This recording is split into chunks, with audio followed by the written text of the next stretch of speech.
तो चलिए आज बात करते हैं एक ऐसे उपन्यास की जिसने 1979 में आकर हिंदी साहित्य का चेहरा ही बदल दिया। नाम है विनोद कुमार शुक्ल का नौकर की कमीज। आइए मेरे साथ चलिए और हम मिलकर इस कहानी के शिल्प को, इसकी आत्मा को समझने की कोशिश करते हैं। शुरुआत ही इसी एक पंक्ति से करते हैं। घर बाहर जाने के लिए उतना नहीं होता जितना लौटने के लिए होता है। सुनने में कितनी सीधी सादी बात लगती है ना, पर सोचिए कितनी गहरी है। और यकीन मानिए पूरा का पूरा उपन्यास बस ऐसी ही खामोश गहरी सच्चाइयों से भरा हुआ है। ऐसी बातें जो आपको रोक देंगी, सोचने पर मजबूर कर देंगी। तो हुआ यूं कि जब 1979 में ये नॉवेल आई तो इसकी चर्चा किसी बड़े प्लॉट या किसी ड्रामेटिक ट्विस्ट के लिए नहीं हो रही थी। नहीं, लोग बात कर रहे थे इसके बिल्कुल नए अंदाज की, एक ऐसी स्टाइल की जो पहले किसी ने देखी ही नहीं थी। और यहीं पर एक शब्द सामने आता है, शिल्प। शिल्प का मतलब कहानी कहने का तरीका, उसका क्राफ्ट। देखिए, विनोद कुमार शुक्ल नॉवलिस्ट बनने से पहले एक कवि थे। तो उन्होंने क्या किया? उन्होंने उपन्यास में एक कवि की रूह फूंक दी। और अचानक कहानी में क्या हो रहा है, इससे ज्यादा जरूरी ये हो गया कि कहानी कैसे कही जा रही है। तो आइए सबसे पहले इसकी पहली परत को खोलते हैं, और वो है इसकी भाषा। एक ऐसी भाषा जो गद्य कम और कविता ज्यादा लगती है। जब आप इसे पढ़ते हैं ना, तो ऐसा लगता ही नहीं कि कोई नॉवल पढ़ रहे हैं। फील होता है जैसे एक बहुत लंबी, एक लगातार चलती हुई कविता है जो बस बह रही है। हर शब्द में एक संगीत है, एक ठहराव है। ये वो चीज़ है जो आपको आमतौर पे गद्य में, प्रोज में नहीं मिलती। और पता है ये संगीत आता कहाँ से है? ये आता है छोटे छोटे बहुत ही सरल वाक्यों से। ये वाक्य मिलकर एक ऐसा शांत माहौल बुनते हैं जहां एक भी शब्द फालतू नहीं लगता, कुछ भी एक्स्ट्रा नहीं है, कुछ भी ओवर द टॉप नहीं है। अब जरा सोचिए, उस जमाने में ये कितनी बड़ी, कितनी चौंकाने वाली बात रही होगी।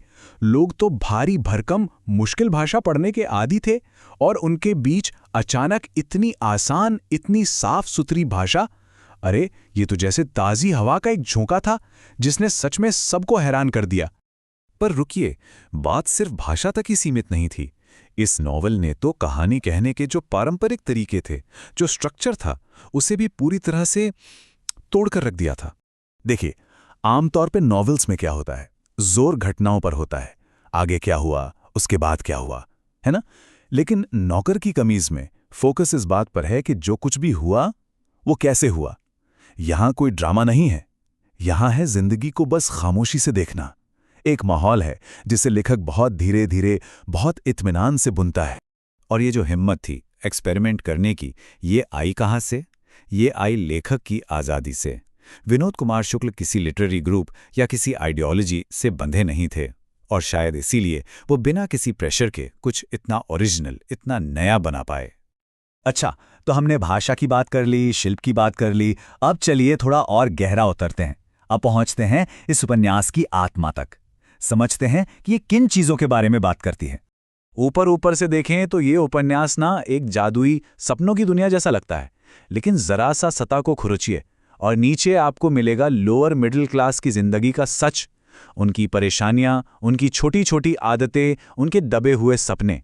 और हमारे जो हीरो हैं संतू बाबू, वो इसी दुनिया का एक जीता जागता हिस्सा हैं।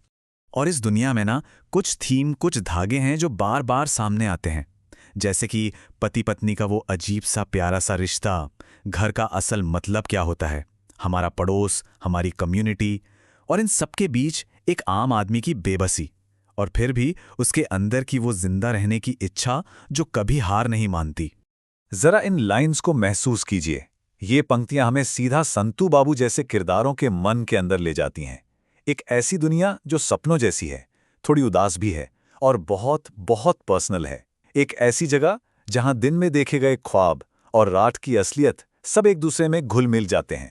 चलिए अब थोड़ा और अंदर चलते हैं और उस क्राफ्ट के जादू को देखते हैं, उन टेक्निक्स को जो इस नॉवल को इतना इतना खास बना देती हैं। शुक्ल जी ने एक बहुत कमाल की चीज की है।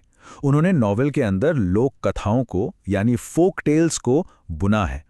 वो एक पुरानी जानी पहचानी कहानी उठाते हैं और उसे एक बिल्कुल नया, एक बहुत गहरा मतलब दे देते हैं। एक मिसाल देता हूं, मिट्टी के तोते की कहानी। कहानी यह है कि एक माली है, वो मिट्टी का एक तोता बनाता है। अब वो तोता जादुई तरीके से जिंदा हो जाता है और उसके लिए बाग के सबसे मीठे फल तोड़कर लाता है।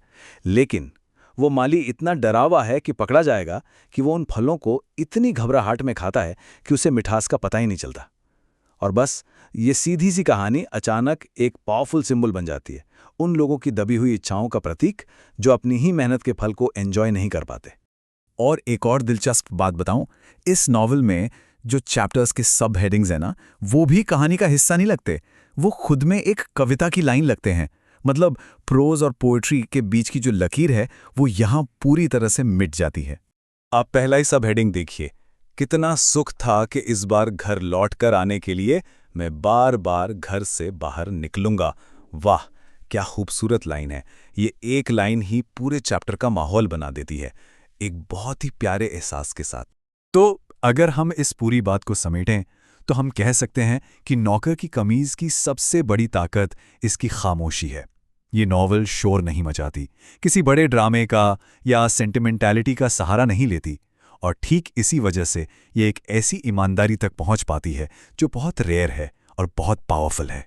और इसका असर बहुत गहरा हुआ। इसने ये साबित कर दिया कि एक नॉवल एक्सपेरिमेंटल भी हो सकती है और मीनिंगफुल भी, एक ही साथ। इसने हिंदी लिटरेचर में नॉवल लिखने के तरीके में जो एक ठहराव आ गया था ना, उसे तोड़ दिया और आने वाले लेखकों के लिए नए दरवाजे खोल दिए।